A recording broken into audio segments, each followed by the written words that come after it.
Hello, welcome to our webinar. It's really nice to see this many people participate. Today, we're going to have a really exciting panel of speakers from GLSEN, which is an organization that wants to ensure that all students are included and feel welcome in their school setting. As speakers, we have Nhan Truong, who is a senior research associate with GLSEN, and A.T. Furuya, who's a senior youth program manager. And then we're really excited to have two youth speakers with us today. One is Eric Zamello and one is Freddie Taharka. Next slide, please.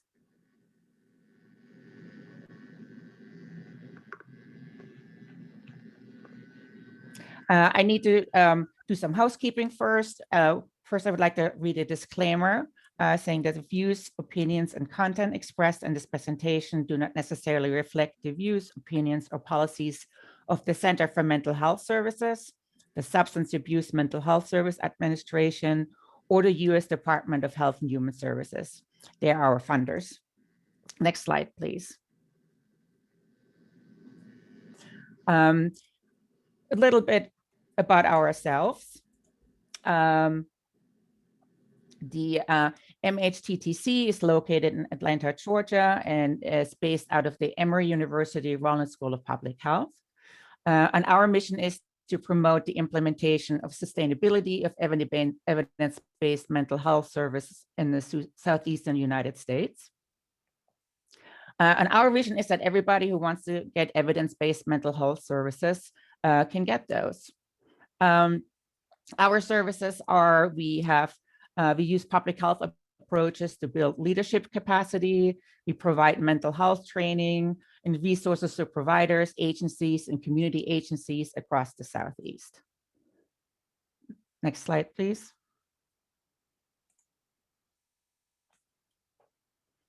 Our team is comprised of Emory faculty and staff. And our strength is talking about public health policy and financing of mental health services. If you want to learn more about us, please visit us our website, which you see here. You have upcoming events on there and past recordings of past events and current events. Okay, next slide, please. Okay. Now I'm ready to hand it over to the panelists. First off, we have Nhan Truong and A.T. Furuya to talk about GLSEN and walk us through some of the wonderful material that they have.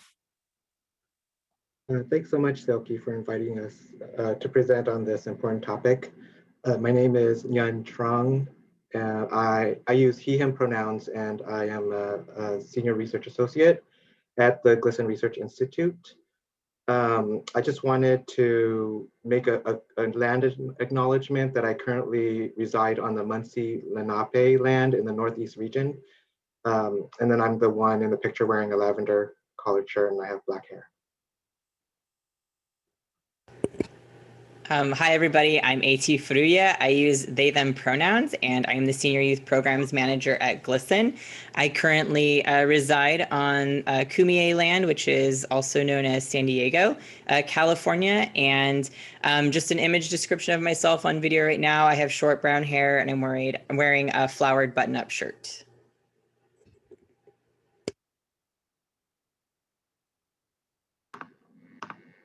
Okay, so we wanted to start with, again, a land acknowledgement. The GLSEN Research Institute, GLSEN Education and Youth Programs, and our staff completed this work while on the ancestral home of the Muncie Lenape. To learn more about the indigenous territories on which you reside, you can go to native-land.ca.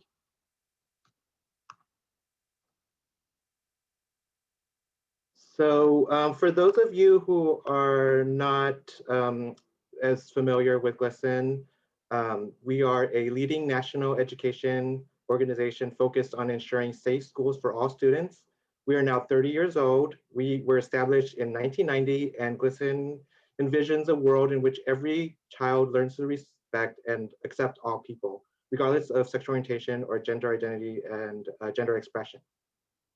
And we seek to develop school climates where difference is valued for the positive contribution it makes to creating a more vibrant and diverse community. We do that through our leading research, education resources and training, student leadership work, our policy advocacy work at the national, state, and local levels, public awareness campaigns and messaging. And of course, we couldn't do all of this without our 40+ state and local chapters who are doing the GLSEN work on the ground.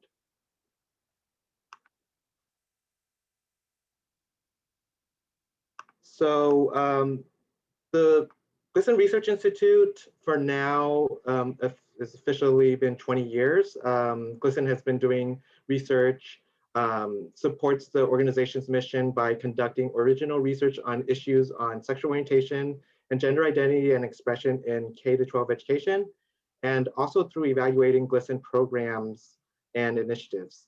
The GLSEN Research Institute also works with our chapters and our student leaders and other safe school advocates who want to conduct local research. We have a great tool called the Local School Climate Survey that is based on our national survey that is designed to be used for a school and also for the school a school district. And in our evaluation to document our evaluation also documents, promotes, and it improves local programming and efforts. So as you can see below here is a glimpse of many of our reports over the past few years. You can see our last school climate report, our 2019 school climate report. Oh, actually, sorry, 2017. You see here, but we actually, our most recent one is the 2019 National School Climate Report. Now I will turn to my colleague AT to talk about GLSEN's education and youth programs. Yeah, what I love about our research institute is a lot of the information that comes from research actually also supports our work in education and youth programs. It drives and informs what we do as well to make sure that these student voices and what they're saying they're experiencing is also relayed into the work that we're producing for educators and students. So GLSEN's education and youth programs, I am so honored and happy to be part of this department. I get to work with amazing, strong leaders. I get to witness students come into their leadership and find their voices. I get to work with educators who feel lost at some point and then feel confident in intervention and supporting LGBTQ students and what their role as allies or identifying as LGBTQ plus can be. So I'm very excited to work in this department and to see the transformations that happen over time. So what we do in EYP, or education and youth programs, is we create educator and student resources, anywhere from guides to kits. These are all downloadable. You can get them for free on our website. We do have hard material that you can purchase at cost. That's all on the GLSEN website. We have the Safe Space Kit, which helps intervene on bullying, helps set up safer classroom rules and agreements. Also, a lot on terminology and some like PD stuff in the Safe Space Kits as well. We do have materials for K through 5 grades and all the different, and middle school and high school. We also provide professional development. So what we actually do is, as Nhan had mentioned, the chapter network, we do a training of trainers. And then, so we bring in members from our chapter network, we convene, we do an intense 3-day training for them. They're provided with slides, with all the material, and then they go to school districts. So once you're finished with these programs, or in the areas that you're currently at, is to look to see if there's a GLSEN chapter who you can bring in to do trainings with your staff or with the areas that you're working in locally. So our local chapters are the ones who then take these trainings and send them out. So that's how we're able to get such a wide reach too. It's not all the trainings aren't just coming out of GLSEN National, but through our chapter networks. We also have educator and student engagement opportunities. So you may be familiar with our campaigns such as Day of Silence. We had Ally Week, which just changed to Solidarity Week, and No Name Calling Week. These three campaigns focus on highlighting the erasure, the bullying and harassment of LGBTQ plus students, and how you can, and how students and educators can advocate to make sure that the schools are safer for these students. We also have a student leadership program. So you'll hear from a couple of our students from the National Student Council. They're phenomenal, really like incredible to work with them. I'm so honored to learn from them every year as well. We also support GSAs, so Gender and Sexuality Alliances. These are LGBTQ plus student clubs on campus. And what we do is we know that students are activating or engaging at some level, or they're aware of a GSA on their school campus, and we provide the materials to help them grow, to help them form, to continue and create sustainable GSAs. So we do that through webinars. We have a National GSA Leadership Coalition meeting, and we go through, here's what you can do with your GSA this week. And so it's really to help build the strength and leadership of LGBTQ students on their campus, and to make sure that other students know there's a safer place to go, or a place to go where, you know, everyone's accepted. And then we have our Shine team. So as we mentioned with our local chapter network, we have Shine teams. These are student leader groups within the local chapter. So we have leadership at the national level. We have our National Student Council students from all over the country. And then we have our local student leadership program. Next slide.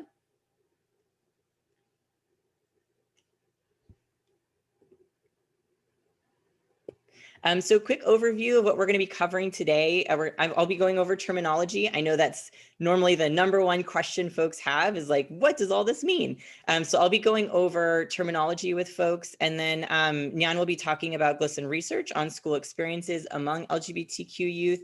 So you'll get to learn a little bit more in depth about the National School Climate Survey. And this is all student voices, right? So we take in the data. This is their voice. And so Nhan's going to share what they're telling us. And then voices from LGBTQ plus youth, which is Freddie and Eric, who are going to join us on this panel. So we'll ask them a couple questions, and then we'll open it up to the group for Q&A. So let's dig in. If you start to feel overwhelmed on the terminology, and I'm hoping we can share our slide deck with folks, or we can get terminology in your hands. If you're like, wait, go back, I didn't catch that. Terminology, just so you also know, is this isn't concrete, and that this is a base understanding of each of these terms. But some people and how they identify, it might be tweaked a little. It might look a little or sound, or they might identify or define that terminology a little differently. So what we're sharing with you is kind of the baseline of what these terms mean. It's always important that folks are able to self-identify. The way that we're defining one term, someone might say, well, that doesn't totally encompass me, and so I also add X, Y, Z. So again, baseline of terminology, baseline of understanding, but it is important to know, because we're going to have a lot of these terms throughout this presentation. So if it also might help if you screen share or take a photo just for right now, if you want to like go back and say, wait, they keep saying non-binary, what does that mean? And you can go back and check. So next slide, let's jump in. I'm excited. Yay, terminology. All right, so right here we have the kind of basic LGBTQ acronym that I think a lot of people are familiar with, and we'll jump in a little deeper on gender identity terms. But just in case, and I don't want to make any assumptions that, you know, folks understand what LGBTQ means, I'm going to go over some of the terminologies here. So this might, you know, some of y'all might already know, but here are some general definitions. So lesbian is someone who can be transgender or cisgender. So you can, however you identify gender-wise, who generally considers themselves attracted romantically or sexually to other women, or they consider themselves a woman who is romantically or sexually attracted to other women. So again, that can be cisgender people and transgender people. Being a lesbian is separate from the concept of gender identity. So it is possible for a trans person to be both trans and a lesbian. Gay is someone, so gay is a pretty general term. Oh, great. And I see that the recording is available. Thank you. Gay is a pretty general term. A lot of different people who hold different gender identities use the term gay. So gay is someone who can be transgender or cisgender, who is generally attracted to someone of the same gender. Being gay is separate from the concept of gender identity. And so it is possible for a trans person to be both trans and gay. And a lot of cisgender, or a lot of people who identify as male or a man who are romantically or sexually attracted to other men or male is I think the most common use of like term, like I'm gay. But it also has a broad concept. People of different genders also use gay. It also, I think we hear it, and you'll hear in the school climate survey, the derogatory use of it. And so that's a lot of the work that we're doing, is to not use these identities that are very sacred and important to people as slurs or derogatory terms. Bisexual, this is a term that has definitely changed over time and has evolved and grown as like the concepts and identities have grown. So a bisexual identity baseline is someone who is sexually attracted to more than one or two genders or more, but not necessarily all possible genders. So it's a little different than pansexual. Pansexual is someone who is generally attracted to any gender. Bisexual folks have their gender, and then they're attracted to other people of other genders. Let's see, both with our growing understanding of gender and its possible manifestations, the definition of bisexuality has grown to encompass not only its historical meaning, but also a wide range of experiences. So that's why it's no longer, I think before it was like, if you're bisexual, you're interested in men and women. But bisexual now has this, I have my gender and then I'm attracted to other genders. So that's kind of, I think the evolution of the bisexual identity has morphed into. And then trans, often transgender, often shortened as trans. I see trans a lot instead of the full word transgender, is an umbrella term for people whose gender and or expression does not match their birth assignment. So someone who is assigned male at birth, who does no longer identifies as male, might identify as transgender. Meaning they identify as a different gender than what they were assigned at birth. And then queer, this term is intentionally hard to define. So much as it is gender counterpart to genderqueer, it can generally be understood as an orientation that is neither straight nor gay, but definitely LGBTQ plus and possibly fluid. So I love that queer is intentionally hard to define, and that it used to be a derogatory slur that has been reclaimed by people who identify as queer. Next slide. So this is the part where I think folks get a little confused, is there's a difference between sexual orientation and gender identity. So sexual orientation refers to if and to whom one is sexually attracted. Sexual orientation can be flexible or rigid and may change over time. So gender identity, a person's deeply held knowledge of their own gender, which can include being a man, woman, another gender, or no gender. Gender identity is an innate part of a person's identity. One's gender identity may or may not align with society's expectations with the sex they were assigned at birth, male, female, or intersex. Again, difference between sexuality and gender identity, I think that's important to note because it can get confusing. Next slide. Can you go back one, please? So the gender triangle, you can, I'll drop the link for this after I'm done talking. But this kind of gives you an idea. So attribution, and I think it's important to note too that just because someone's expressing themselves in some way does not mean that's their gender identity. But this is how we interact with gender. This is how society interacts with us around our genders. So there's gender, there's attribution, which is how you are perceived by others. So we might generally assume that someone wearing a dress with long hair is a woman. But that doesn't necessarily mean that that's that person's identity. That's how they're being perceived. And then expression is how you present yourself. So someone might wear a dress and have long hair, but that's just how they're expressing themselves. It doesn't mean, again, that they identify as a woman. Body is how your body exists and changes. So it's really important to not associate body parts with gender identity. So oftentimes what I say, especially with medical professionals, and as I'm even navigating the medical industrial complex myself, is here's my body inventory. This is what I have.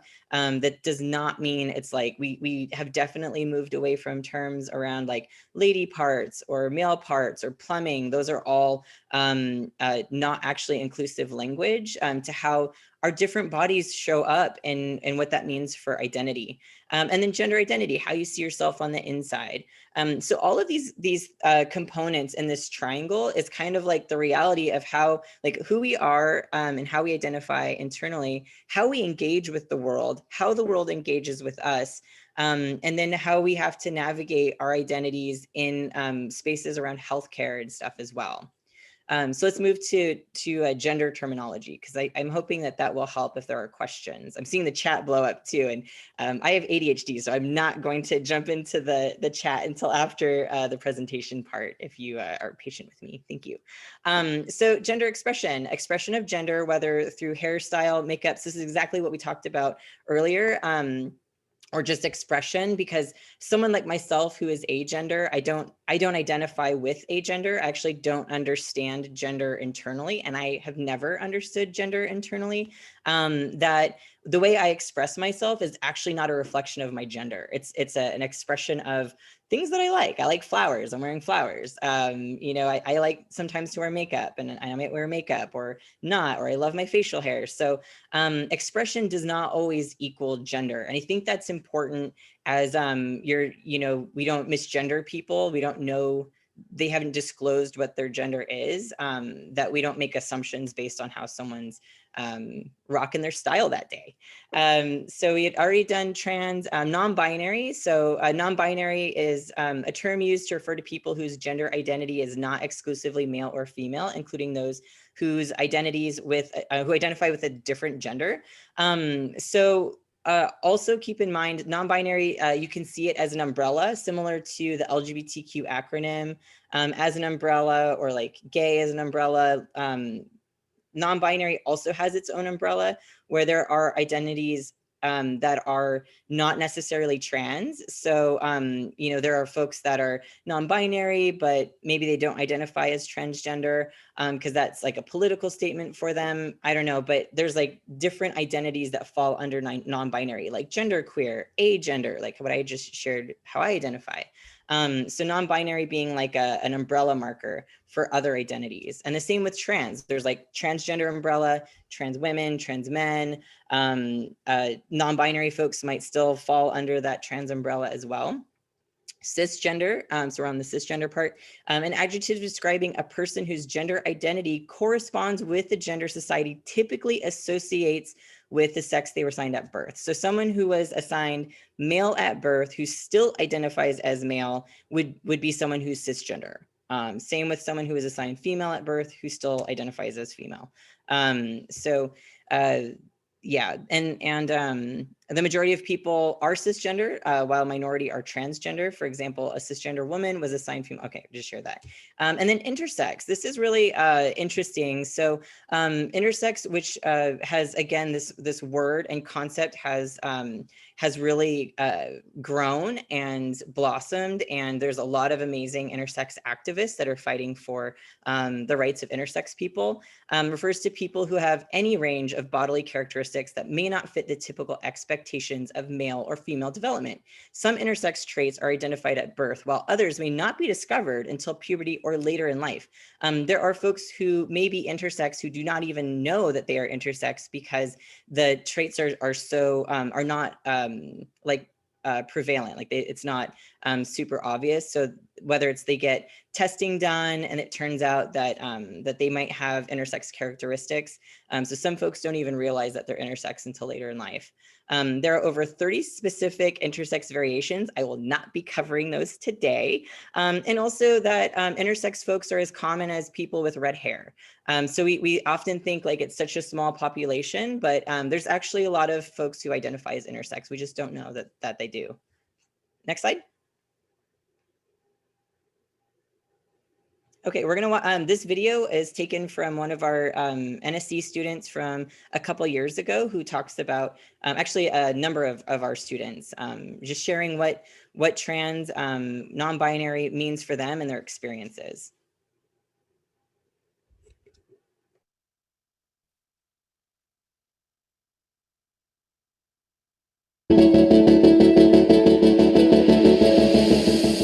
Not every trans person is the same, and not every trans person looks the same. When we represent trans people, we want to show every beautiful part of our community.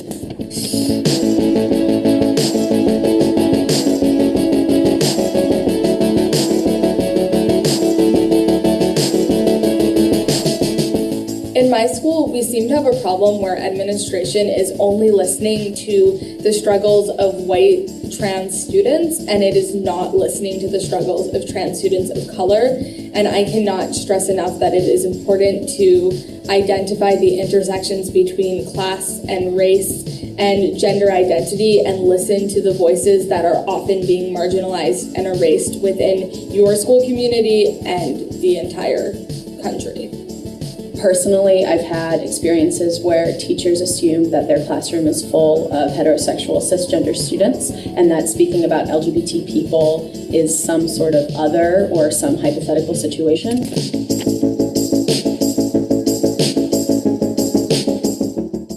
I think a big thing is just kind of weeding in representation wherever you can. For example, like if you're teaching math class, you can have problem. Instead of saying Mr. and Mrs. Smith, you can throw in some diversity and say Mr. and Mr. Smith or Mrs. and Mrs. Smith, or even use a gender neutral term.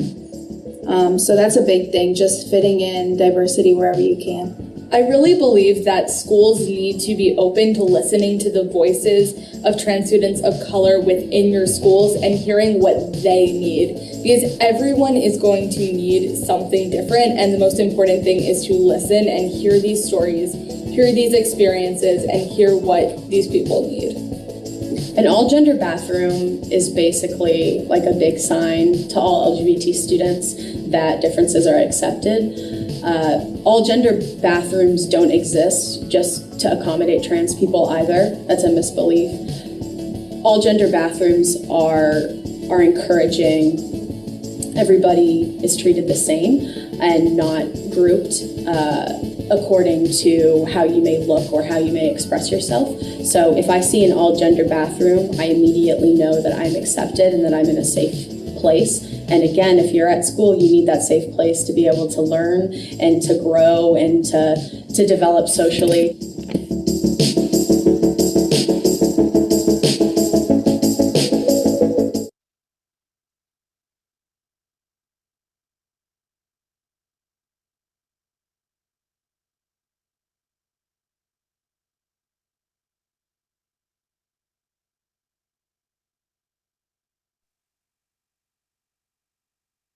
I noticed there's a question from an attendee. Do we want to take a pause real quick to answer this? Yeah, I think it would be helpful to answer it now. Oh, great. Okay, actually, this, and we'll cover pronouns in a minute. Okay. But yeah, let me keep this up so I don't forget that that's one of the questions. That's a great question. So I'll get to that in a minute.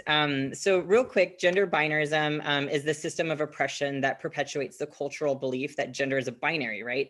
So, or that they are or should be only two genders, man and woman. And the aspects of one's gender are inherently linked to the sex in which they were assigned at birth. So we often, I mean, I think most folks are familiar with this, right? Like the gender binary, there's woman, man, there's this spectrum, right? And that folks may fall in the middle somewhere. Maybe they are like tomboys, or they're more feminine men, or there's a spectrum, right? And then we have feminine masculine, female male, I think there's a typo there, female male. And I think it's important to note that some folks do not fall on the spectrum. I myself do not consider myself part man, part woman as a non-binary person. I don't actually understand myself on a spectrum at all. I would be somewhere in like space because it's just kind of infinite, right? And so I think it's important to note that that it is, you know, whether people identify as a man or a woman, that's totally fine. Nobody's saying that that's a wrong thing. What we're trying to distinguish is the power that is given to people that identify as man or woman, and leaves anyone else who doesn't identify with lack of access to, again, documentation, medical care, healthcare, access to jobs, and basic living needs. And so this is where often trans people and non-binary people have fallen outside of being able to survive beyond the age of 33, for example. So we're trying to erase the power that is within this structure, so that everybody can come to the table. Everyone has access to meet their needs, and everyone has access to opportunities. So that's really what's happening when you hear people say like, break the binary, or like, let's get rid of, anything that has to do with destroying the binary is really about destroying the oppression that this system has created for everyone else who doesn't identify as male or female. And I hope that explains, and you know, definitely drop some questions if we want to dig a little deeper into that. But I'm going to move on to the next slide because I think we're moving into the, okay. Oh, real quick. So this is how we see the gender binary reinforced. We have like gender reveal parties where, or like, you know, all of this product. And I think capitalism has really capitalized on the idea of the gender binary through this material. And then what we end up doing is reinforcing to our kids at a very young age, this is the boys line, this is the girls line, act like a boy, act like a girl. And so then we actually end up boxing young people into these areas where they can't explore. There's no room to explore who they are beyond these roles that we have assigned them. And so for young people, especially now and today, as we're understanding what trans means, what it means showing up in young people, you know, I've worked with 5-year-olds to much older who are very certain of who they are, and that they've had amazing parents and support around letting themselves navigate and explore what that is, versus like suppressing someone's feelings, someone's desires, someone's identity. And then there's another example. I'm going to share this just because I think it's kind of funny. There's like goldfish for girls, and I'm guessing they may taste a little different. No, they don't taste different at all. And so it's just even how, again, capitalism reinforces the gender binary. There's like mosquito repellent for men and women because of, I don't know, or like earplugs. I think Ellen DeGeneres did like a pen, like there's like pens for women and pens for men. And so I think it's important to be aware of, next time you go to the grocery store. I've seen like facial wipes for men. I forgot what they were called. It was like really interesting name. And so how are these ideas of gender roles reinforced? The man can, the brona, it's like, you know, we hyper masculinize everything. And then at the same time, this leads to this idea that men are inherently violent, or they're inherently leaders, or they're inherent. So this all also goes to those power dynamics. So how do we break this down in a way that isn't reinforcing, like, men can be sensitive, and men can also be emotional, and they can not want to, you know, have trucks and cars toys when they're kids. They may want to play with dolls. And how do we allow folks to really explore who they are instead of telling them, you can't be who you are, you have to perform this way because I'm uncomfortable otherwise. So that's really what we're trying to raise awareness around. Also, men, is that men's tea? Yeah, so, okay, next slide. So here, this, and then the question that came up, around pronouns. So pronouns are really important. And this is where it might get confusing.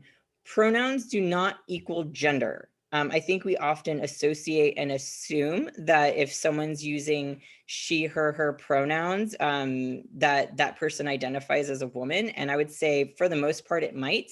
But there are some people who might use these pronouns who do not identify as a woman.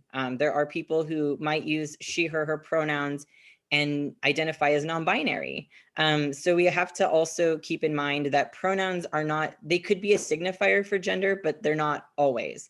And you cannot know someone's pronouns unless you ask them. So this is where it's important to not assume. So, you know, I use they, them, theirs pronouns. It would be like, AT came to our session today and did a training on trans. They talked about how the importance of pronouns, and they shared their pronouns and how they use them. That is a perfect example of how to use they, them, theirs in a singular way. You can also add in AT is super cool. I love their style if you want. And so, so pronouns also can be fluid. And what this person had asked was, what does it mean when someone uses a split pronoun? So here we have like she, her, hers. I think you might have seen like he, they, or she, they. It means that that person uses either or. They could also use rolling pronouns. So I've worked with young people who are like, I use he, she, and they. And I was like, okay. And for me, it was really hard at first. I was like, what does that mean? And how do I use that? And they were like, they're rolling pronouns. And as you talk about me, or as you're explaining something, like, I would like you to switch up my pronouns. I just use them. I don't, you know, that's how I identify, or that's what I would like and prefer. So it takes practice, folks. And I'm going to tell you right now, it's not easy. I sometimes have like misused the wrong pronouns for myself when talking about myself in the past. And I know that like close family members who've known me my entire life have definitely struggled. My 80-year-old, oh my gosh, my 90-year-old grandmother now uses my pronouns. So she uses they, them, theirs for me. She uses the name that I go by, and so does my aunt, who I'm a caretaker for, who's 78. So I think it's important to note that like, you have to give yourself that patience and time, but you have to commit to the work. And so one of the students I worked with brilliantly was like, why don't, if you have like a goldfish at home, and it's not to equate trans people to animals, or to like non-binary people or pronouns to animals, but something that you interact with daily, is to start practicing. So if you have your dog and you're like, hey, Fido, did someone feed Fido? I'm sure they're hungry. Or did someone take Fido for a walk? They seem anxious. Then that might help you get into the practice of using pronouns. And I thought that was really cute and great. And we love our pets. So that might be a way that you can practice using pronouns. If you're like, I don't know a non-binary person, so how am I ever gonna get to practice? Practice with things that are in your immediate space, or your plants, like also plant babies. So next slide. Oh, real quick before, okay, sorry. There was a section on what if people don't use pronouns, you just use their name. And so I think it's important, as like we talk about the fluidity of gender, that some people may say, I just don't feel any of these pronouns. They don't feel right. I don't feel good using them. Just use my name. So I don't use any pronouns.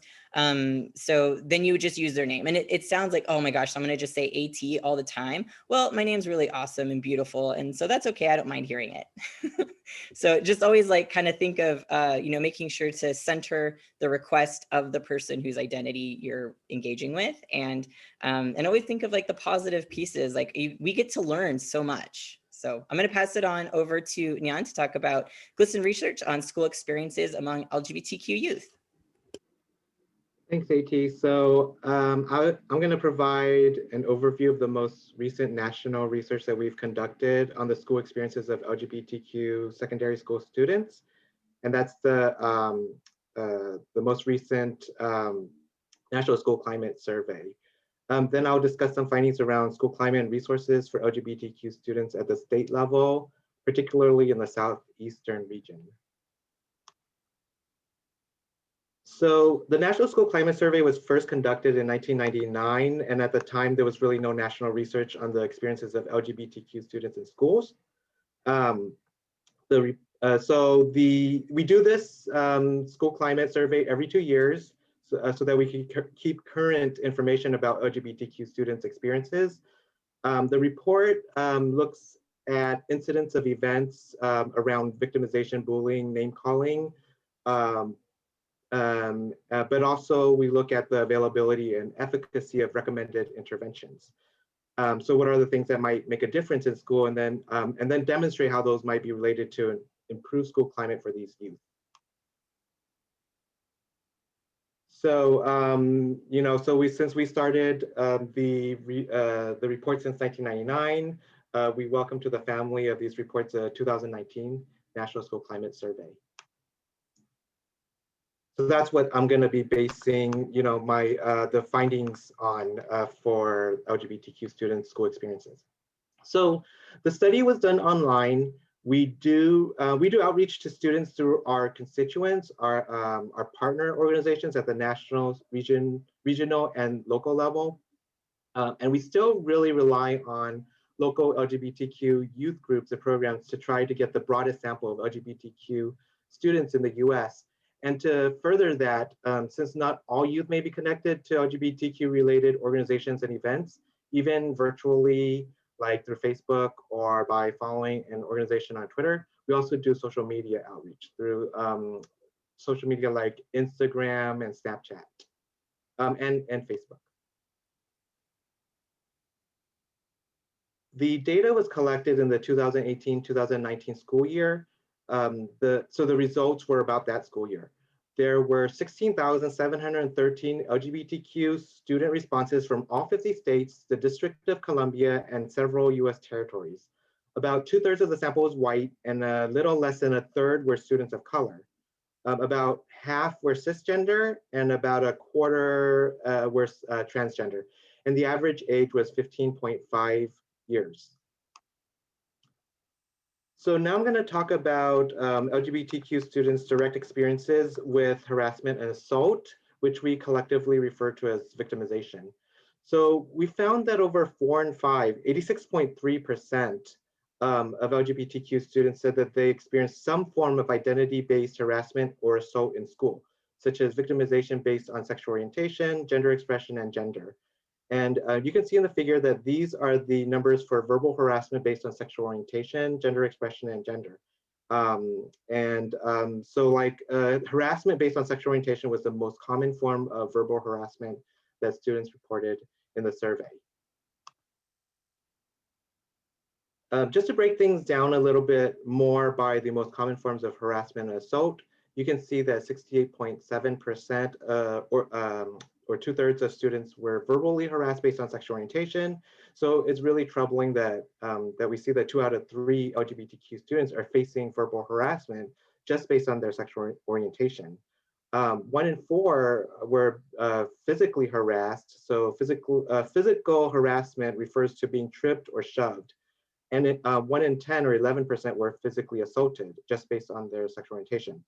And by physical assault, you see that it's a bit, the numbers are a bit lower, but that physical assault refers to being punched, kicked, or injured with a weapon. So really more severe forms of victimization. So these numbers are also troubling.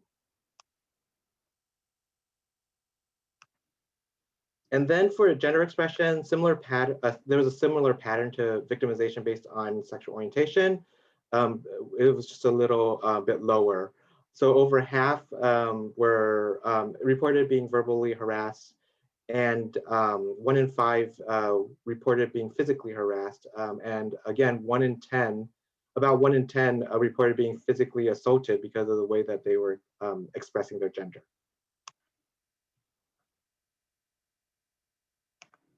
Again, we know that LGBTQ students are going to be bullied at school for more than just sexual orientation, gender expression, and gender. And so you can see here that over a third were bullied or harassed based on their disability or perceived disability, nearly a quarter based on their religion, and over 1 in 5 based on their race ethnicity.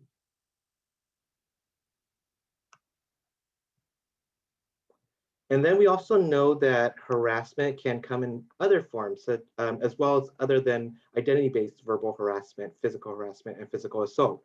So as you can see here, we also found that LGBTQ students often faced purposeful social exclusion as sexual harassment, and nearly half experiencing cyberbullying, and over a third having property damage, having reported property damage by others at school.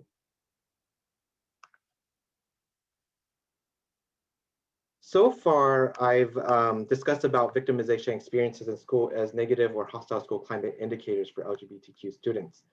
Another type of hostile school climate indicator that we examined was anti-LGBTQ discrimination, which refers to bias against LGBTQ students at the institutional level, whether that is practices from educators and staff or school policies that are discriminatory. So we asked students whether they experienced any of several discriminatory school policies or practices related to their LGBTQ identity. And as you can see, the bar at the very top of the chart, the majority of LGBTQ students, 59.1%, reported experiencing anti-LGBTQ policies or practices at school. We asked students several questions about different forms of anti-LGBTQ discriminatory school policies and practices that they experienced. The chart shows 3 categories of anti-LGBTQ discrimination: how LGBTQ, its expression is in school is restricted, such as being disciplined for public displays of affection that is not similarly disciplined among their non-LGBTQ peers. A second category is limiting LGBTQ content in extracurricular activities or restricting LGBTQ students' participation in these activities, such as preventing students from using the locker room that aligns with their gender identity. A third category is discrimination that targets students' gender by enforcing adherence to traditional gender norms, such as preventing students from using the bathroom that aligns with their gender identity. With regards to how LGBTQ expression in school is restricted, 28% were disciplined for public displays of affection that were not similarly disciplined among their non-LGBTQ peers. 16.6% were prevented from discussing or writing about LGBTQ topics and assignments. 10.7% were prevented from wearing clothing or items supporting LGBTQ issues, such as a student wearing a t-shirt with a rainbow flag. 7.6% of students were prevented from attending a school dance with someone of the same gender, and 3% were disciplined simply for identifying as LGBTQ. With regards to limiting LGBTQ content in extracurricular activities, we found that 27.2% were prevented from using the locker room aligned with their gender identity. And 10.2% were prevented or discouraged from school sports because of identifying as LGBTQ. LGBTQ students may also be indirectly discouraged from participating in participating in sports if they are unable to use the locker rooms aligned with their gender identity. We also found that 16.3% were prevented from including LGBTQ topics in extracurricular activities, such as in their school yearbook. And 14.7% were prevented from forming or promoting a GSA at their school. With regard to enforcing students to adhere to gender norms, 28.4% were prevented from using the bathroom aligned with their gender identity. 22.8% were prevented from using their chosen name or pronouns, and 18.3% were prevented from wearing clothes deemed inappropriate based on gender. For example, this may be a boy who is not allowed to wear a dress, or a trans girl who is not allowed to wear a dress because she may be perceived as a boy by a staff member. So most of the findings that I have been sharing so far have been about findings from the LGBTQ youth sample as a whole. But we do know that LGBTQ youth are not a monolith. So we also looked at differences by personal demographics like race, ethnicity, gender, and sexual orientation, and by school characteristics. This is where we talk about differences in school level, school type, locale, and region. So we looked at differences by sexual orientation, where we compared gay and lesbian to bisexual, pansexual, queer, and questioning students. And one might think that since we found, so one finding was that students that are more likely to be out were gay and lesbian students. So one might think that since they gay and lesbian students are students that are more likely to be out, which makes them possibly or probably targets of victimization based on sexual orientation. But actually, we find that pansexual students reported the most hostile school experiences overall. And this bar graph, as you can see around experiences of discrimination by sexual orientation, that navy blue bar in the middle is pansexual students, with 69.5% of them reporting that they had experienced some form of anti-LGBTQ discriminatory policy or practice at school. We also looked at differences by gender identity, and probably not surprising to many, transgender and non-binary students reported more hostile school experiences than cisgender students. And also further, transgender students reported more hostile school experiences than non-binary students. And this graph shows discrimination at school by gender identity. So at that top chunk of bars is cisgender students, and the middle section is transgender students, followed by non-binary underneath it. And as you can see, the large difference in between cisgender students and trans and non-binary students reporting that they experience some form of anti-LGBTQ discriminatory policy or practice at school. You can also see non-binary students, while higher than cisgender students, are slightly lower than the trans students. We also looked at race and ethnicity differences and found that many LGBTQ students of color experienced both anti-LGBTQ and racist victimization in school. So this chart, you can see each line is a different race ethnicity, and each bubble, so the peach bubble is victimization based on sexual orientation, the orange bubble is a victimization based on gender expression, and the blue or navy blue bubble is a victimization based on race and ethnicity. So for youth of color, you can see that all three of those types of victimization occurring pretty frequently. We specifically also found that Native and Indigenous LGBTQ students reported more anti-LGBTQ victimization and discrimination than other youth of other race ethnicity groups. So those differences were about the individual student. We also looked at differences by school characteristics. So like characteristics of the school that they were attending. Our study had shown that students in students in middle school and high school. So we compared those experiences and found that LGBTQ students in middle school reported more hostile school experiences and less access to LGBTQ supportive resources than those in high school. We also looked at locale. So we compared those who attended schools in urban, suburban, and rural schools, and found that students in rural schools reported more hostile experiences than and less access to those resources that we find help improve school climate than those in urban and suburban schools. We also looked at regional differences, so region in the US, and found that LGBTQ students in the South, or LGBTQ students who attended schools in the South, reported the most hostile school experiences, followed by LGBTQ students who attended schools in the Midwest.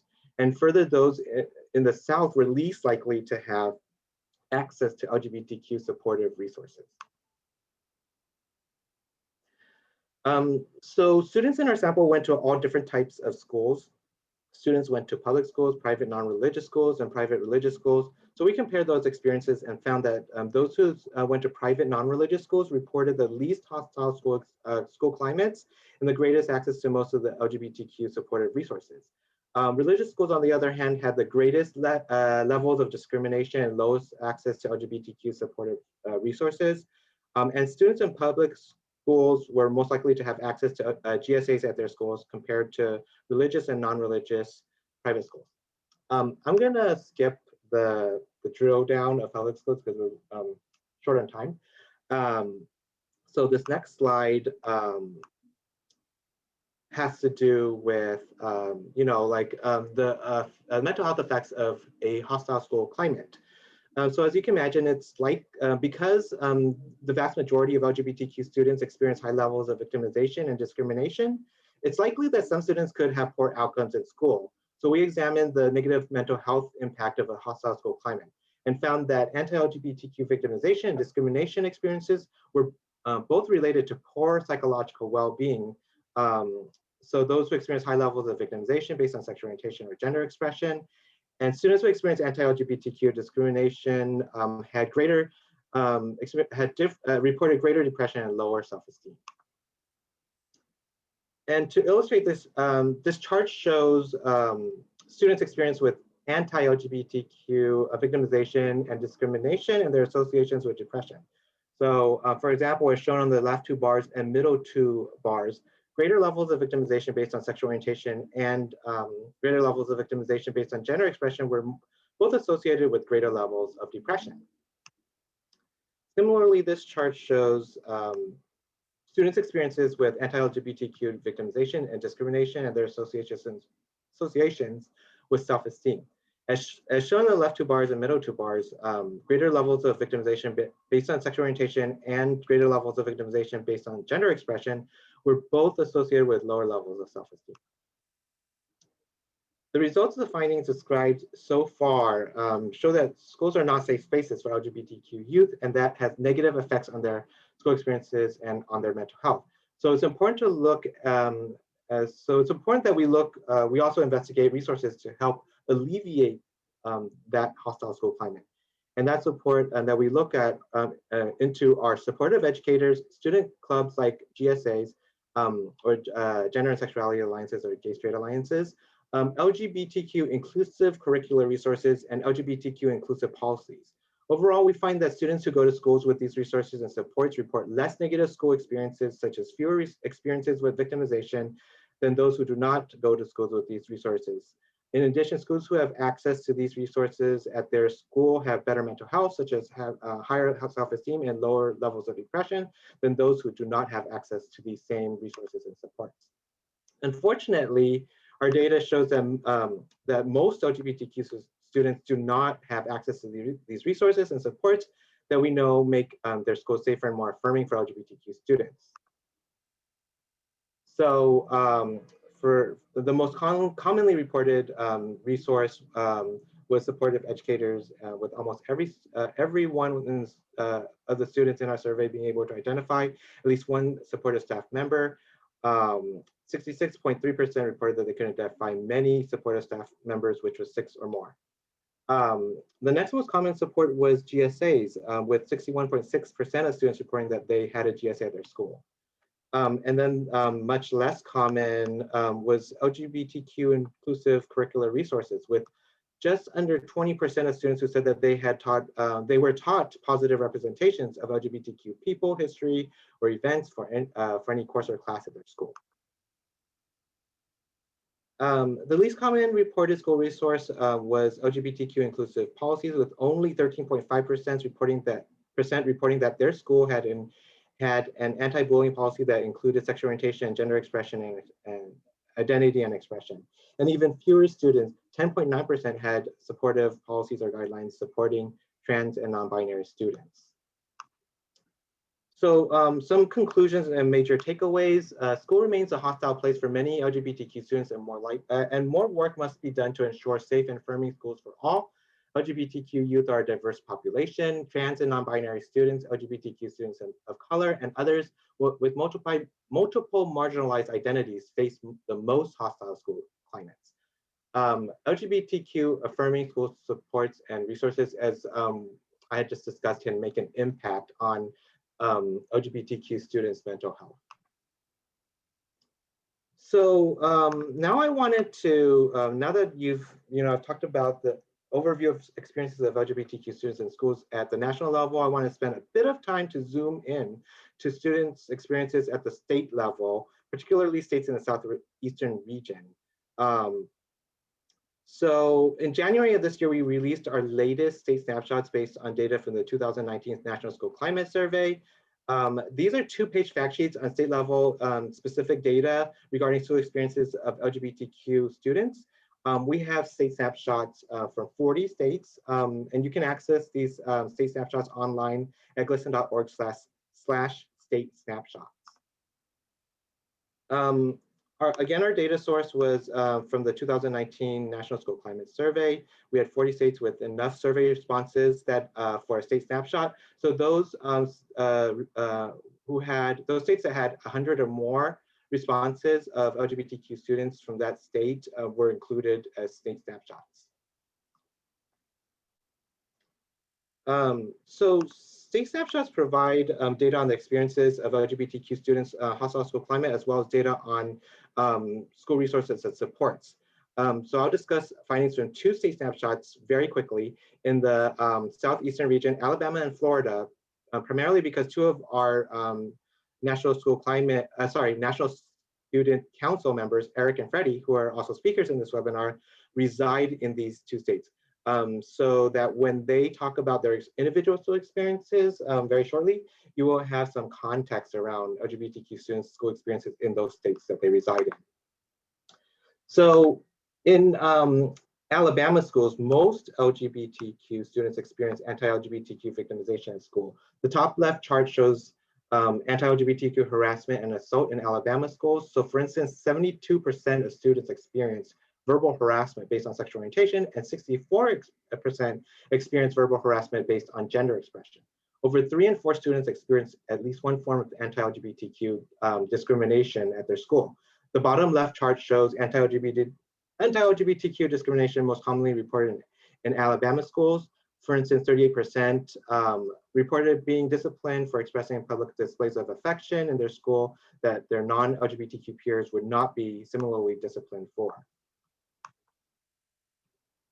Again, unfortunately, many LGBTQ students in Alabama did not have access to in-school resources and supports. So for instance, only 39% reported having 6 or more supportive educators at their school, as you can see in the figure. Similar to LGBTQ students in Alabama schools, most LGBTQ students in Florida experience anti-LGBTQ victimization at school. As shown on the top left chart, for instance, 69% experience verbal harassment based on sexual orientation.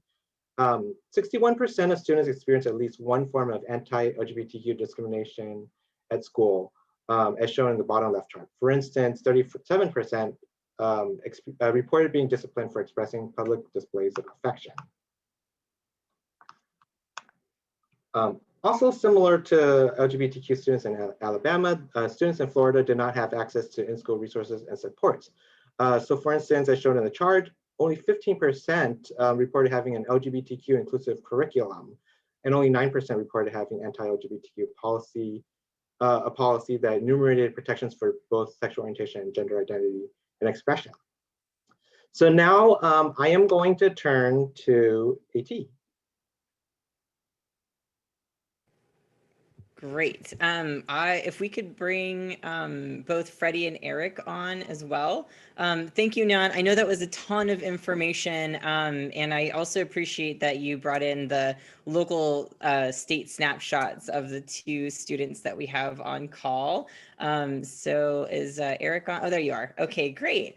So yeah, I appreciate you both joining us today, and then we'll have some Q&As. So just so folks are aware, anytime I ask students to be on a panel, they're very aware of how to navigate what they're comfortable and not comfortable answering. So, you know, they'll share with you what they're willing to disclose. So I just want to be respectful of our panelists, and the kickoff questions we've already gone over. They had it ahead of time to prep. And so, yeah, any of the Q&A questions directed to any of us, please add them to the Q&A button down below. And then just, again, be mindful that we may not answer some of them depending on what they are, or I might use them as teachable moments. So this is a space for learning and a space to get those questions that you have that may be keeping you from digging deeper into this work. So just to start off, again, thank you, Freddie and Eric. Do you both want to introduce yourself? I don't think you had a chance to do that in the beginning.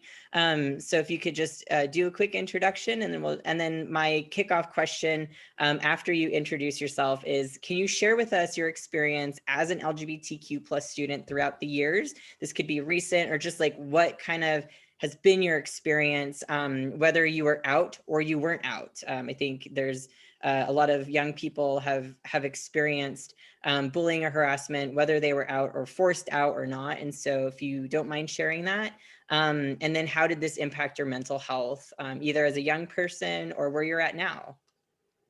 Freddie, do you want to go ahead and start? Sure thing. Thank you, AT. Hi, everyone.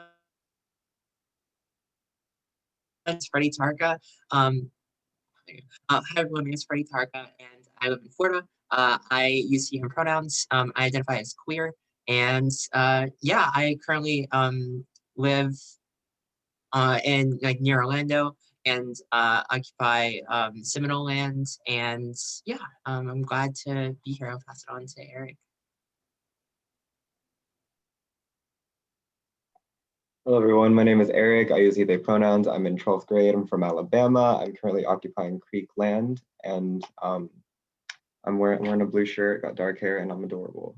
So, Freddie, you wanna start the question? Yeah, sure. So I want to say my internet's a little spotty sometimes, so if I go out a little bit, that's kind of why. Sorry about that. But yeah, and also, I'm currently wearing like a tie-dye shirt. It says Pride, but like you can't see it. And yeah, so sure. So where do I start with this? So when I'll start with like middle school. So that's kind of where I found out about like queerness. I didn't even know about it in elementary school because it just wasn't really talked about. And also let me back up even further. I lived in Georgia for like I grew up in Georgia near like the Savannah area, which is like lesser in the more southern part of the state. But yeah, and so I grew up there, and I just didn't really know about queer identities until like middle school. And when I was even introduced to it, it was more like through peers, talking, and of course, it's not really. Unfortunately, it wasn't very positive remarks for queer identities. It was mostly like what I would hear is like, "Oh, that's gay," or "That sounds gay," or something, and not in a negative connotation. And so I had to like, do my own like understanding of what being queer identities were, and I had my own like self discovery with that. And I was like, "Oh, that's me," and I had to like do my own research because it wasn't like, the curriculum wasn't there, and you didn't really have any talking of it. Especially later on down the line when we get to like sex ed, nothing, like that has to do with like queer identities. And I remember being like sad. I was like, oh no, like I'm not represented, right? And yeah, but I came out when I was like like 8th grade, and it was kind of like a whoa, like a reflection moment, and I felt very like proud of that fact. And like I'm still to the day I'm just like I love that I'm queer. It's like some power that I feel, and it's just like to me, of I don't know, it's like, hey, I'm queer, right? If that makes sense. But so at school, ever since that I like to try to show, my pride and things. And thankfully I haven't had any like direct negative experiences in terms of like, you know, from other peers in like in administration, but it's still throughout, like it's not, you know, like I don't really see the posters of like supportive spaces, which I would love to see, you know, and especially, you know, in elementary or middle school, if I would see like a poster on some teacher's wall or something saying that, you know, oh, well, you're welcome here. I was like, oh, yay, safe haven, right? Just to know that like it's a good space, right, for me to be myself and not have to like play that kind of like, oh, is this safe? Like, can I talk about this in this given space or situation? Because that's kind of like having to operate between that. Like, most times, like if I'm to come out to someone, then or I have to like, you know, do that mental judgment whether it's safe to. And like my whole goal is to like make sure I want to not have to do that, and not have to think about whether, especially for a teacher, right? Because I don't want to have to judge whether they would be receptive of me being myself or not. And yeah, I mean, I've had you know, I lost my train of thought. I've had teachers that were you know, receptive when I did come out to them, but I still had to have that, you know, ooh, is it okay? And it would just have to like, you know, come out. But when I would have to judge their, you know, their character, if that makes sense. Yeah, in a way. But as a whole, I like want to see more, especially in, you know, in Florida. Administrations need to do better, you know, with being there for queer students. You know, my school doesn't have a GSA, and it's a really huge school. It's like over, you know, 1,000 students, and we don't have a GSA. I was actually gonna like headline that this year, but COVID happened, so I wasn't able to really fulfill that in action. But you know, better believe next year I'm trying to set the groundwork because I am a senior. So I'm trying to like next generation, I guess, for the school, trying to be like, oh, this is what y'all need to do. But yeah, and then like yeah, just overall, I think the curriculum definitely needs to be more inclusive. And the video that played earlier in this presentation, I think something that stood out was like having representation throughout. I think that would be really great. Like I always dislike like when teachers have on their little like assignments or things, or just exclusionary like the he or she, or like well when you know, the gender binary and not representing, well, just saying he or she or all of that. I was like, no, you need more like hey, or you know, having inclusive language throughout is something that I would always, you know, I was like anytime I see that, which very rarely, I'm like, okay, good, but I'm glad it's inclusive. So yeah, I kind of like went all over the place with that. But representative me, I like going anyway. So I'll pass it on to Eric. I have a drastically different story to tell. I've been out since I came out as bi in about 6th grade. That lasted a year, and then the next year I said, you know what, I'm not bi, I'm actually gay. To absolutely no one's surprise, it was really a matter of time of people waiting for me to say something because everyone knew except for me. Like my parents had started suspecting that I was gay since I was 3, and they were right. So that just kind of gives you an idea of how I was as a child, that it was just very much, oh, this kid's going to grow up to be queer. And because of that, living in Alabama, going into the Alabama public education system, I was very much bullied a lot as a kid. Um, and over the years, I've gotten kind of desensitized to slurs and hateful language because I just hear it all the time, whether it's directed at me or not. Most of the time it's not, it's just directed to other people because, you know, what more insulting thing could you say to someone else than telling them that they're gay? That's, you know, oh, grand insult. Um, I've gotten lots of stupid, degrading jokes made at my expense, which, I mean, whatever. And this one guy, this is actually kind of entertaining to me. I pulled out my planner to make a note of a calculus assignment, and he goes, "Oh my God, you have a pink planner?" And it was just a moment like, wow, I'm so sorry that you feel that fragile, that you feel threatened by the person sitting across me with the pink planner. He asked me if I like football. He asked me if I like to cook. I gave equally sarcastic answers to every one of them. That's just something that he wasn't a great person, but it's just it's kind of something I've grown used to over time. And also when I was little, the bullying stopped as more in middle school, because that was when society, I think, started becoming really more accepting, and there was a little bit more representation in the media, and all of a sudden it was like, oh my God, it's cool to be gay, it's cool to have a gay best friend. So I became that to people too, which, in case you're wondering, is not a great thing to be. It feels very dehumanizing, like an accessory, but that's cool.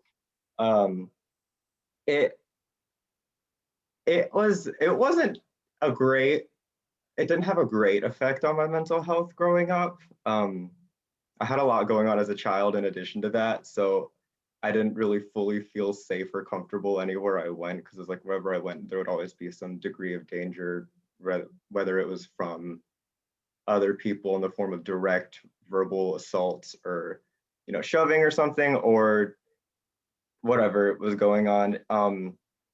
And that gave me a very profound sense of self-loathing that took a hot minute to overcome. But happy ending to that story. I love myself now. I'm amazing, and I no longer feel as if I am inherently inferior to my cishet counterparts, which is great.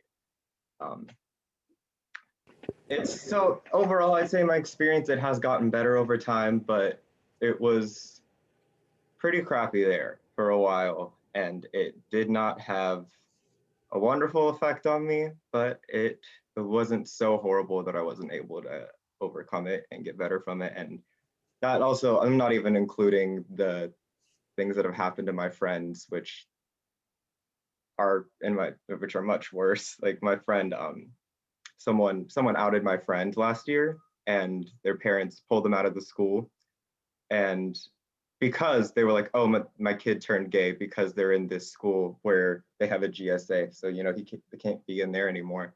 So they pulled him out, and nothing happened to the person who outed them, like absolutely nothing.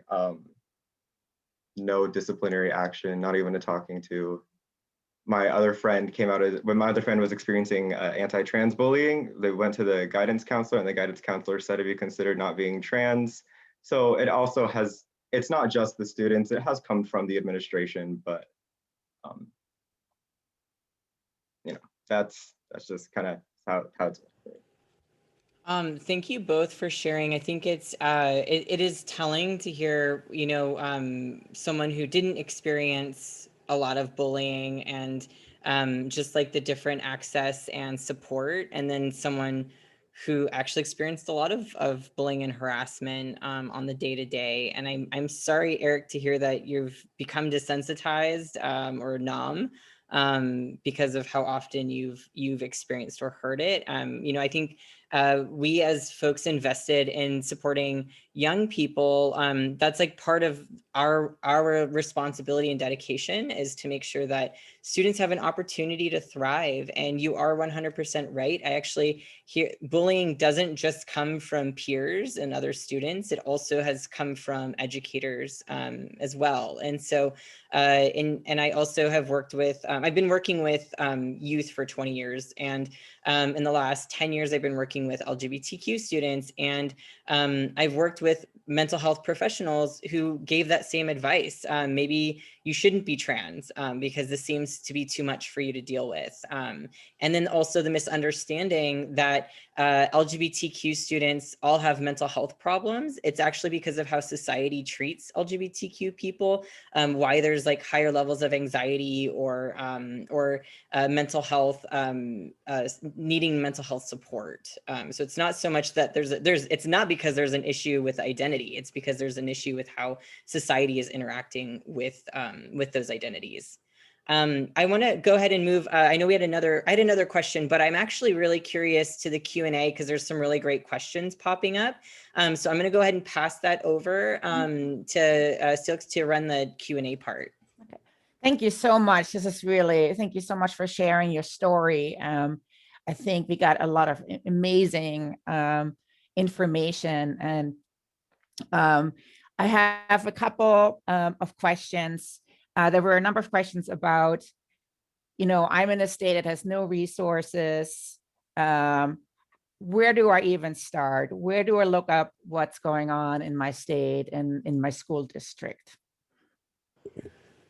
I'll go ahead and jump in on that. So Nhan had shared the stats, like the state snapshots. We also have policy resources that outline each state and what kind of inclusive policies they have. So I'll get the links for that and drop them in so you can see what policies are available to each state. And then there are recommendations for how, if your state does not have inclusive policy, how you can create that in your own environment, how you can practice that as an individual to be inclusive of LGBTQ students. Because I think as, you know, Freddie or Eric talked about, Freddie's saying like, if I just had a sign, if I just saw something, if I had a teacher to share this, and someone had asked around how to do nonverbal support, having that safe space sticker, having I always have my flag in the background because I do trainings often. I work with young people, and so to see a signifier that I'm supportive of the LGBTQ community, I think is another indication that like, okay, I can breathe a little easier in this space than having to figure out what safety for me looks like. So I'll go ahead and drop the, oh, I also see that TCC also has resources. So I'll share the GLSEN one. So hopefully folks will have so many resources that you feel supported and understand what other pieces you can take up. Thank I you. wanted to add to what AT was saying. You can also you know, collect data on your own, like around the school experiences of LGBTQ students or the general population of students at your school or at your school district. Because we have this online tool called the Local School Climate Survey, where, like I said, you can collect local data at your school or school district on school experiences of students, whether they're LGBTQ students or general population, or if you want to compare the two. The survey, the local school climate survey, was adapted using our national school climate survey. So like the data that I presented, you can get at that by collecting your own data using our local school climate survey. So you can go, if you'd like to do that, you can go to localsurvey.glisen.org to access to access that. And I want to, of course, make a plug for our next week's webinar, where we're going to talk specifically about, what you can do to make students feel supported in your school and on a policy level. I think we can have a little bit of a deeper discussion there, because I think it's really important to talk about what can I do. I'm just one educator in one school district. I also want to talk about one of the attendees has a question that I swear I didn't write it, but I could have asked. I use you guys all the time. And here in the South, you can say you all, but what is this an acceptable way of addressing, let's say, a classroom? Or what do you say, I usually say you guys, and I say, I don't mean that in any kind of gender way, but what is a good alternative that we can use for that?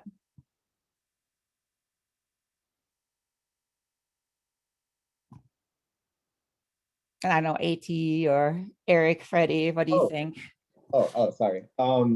I personally, I'm Alabamian. None of my family is. I just happen to live here. But I picked up on saying y'all. I like saying y'all. You can say hey everyone, hey all, hey.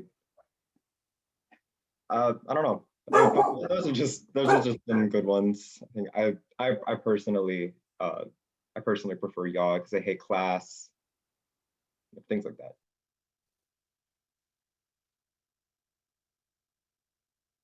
I'll also add, one of our students says girls, guys, and otherwise, which I think is cute. So there's some other ways that you can incorporate including everybody. But yeah, I agree with what Eric shared. Hey, everyone. Can I jump in real quick? Yeah, I do too.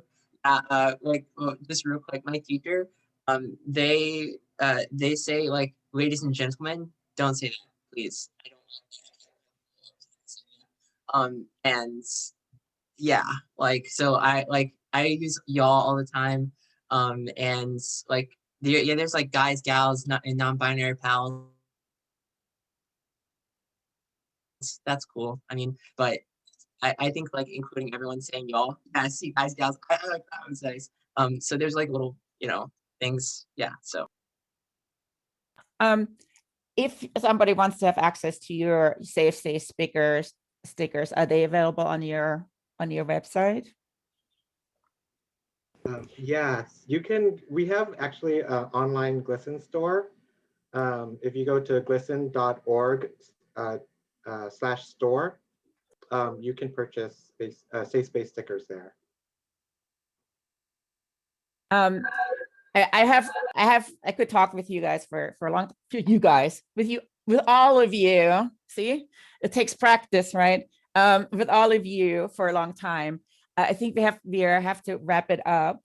I'm really looking forward to seeing you next week and exploring some of these questions more.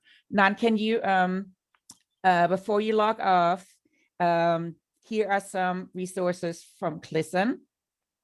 Here's the registration link for the webinar. I'm trying to get to the, keep going to the, there you go. Nope. There you go. So these webinars are funded by SAMHSA. And so we need to provide feedback about how people like the webinar. So please, please, please go to the GIPRA survey and fill those out. Let us know how it went. And just to give you a heads up, after you're done with that one, you're going to get a second survey, which is more of an internal survey for us. And I really want to thank everybody for attending, everybody for sharing. This is really an exciting webinar.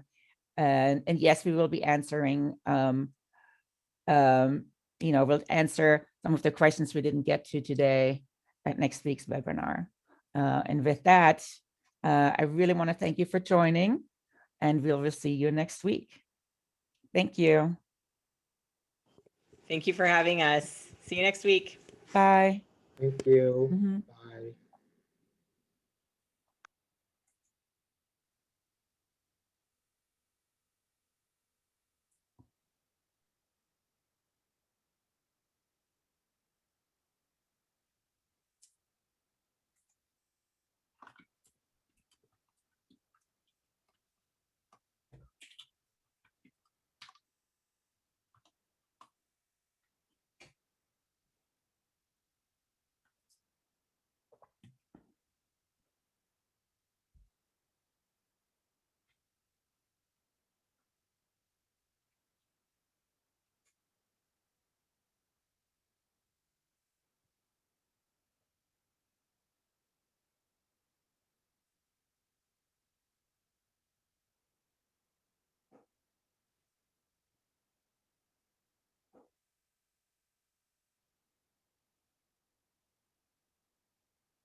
No, I am running a webinar. Get out. You said that we could get on it.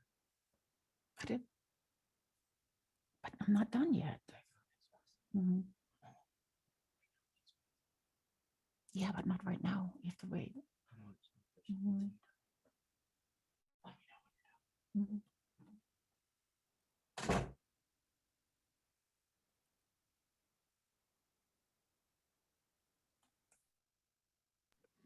Can I stop the share screen?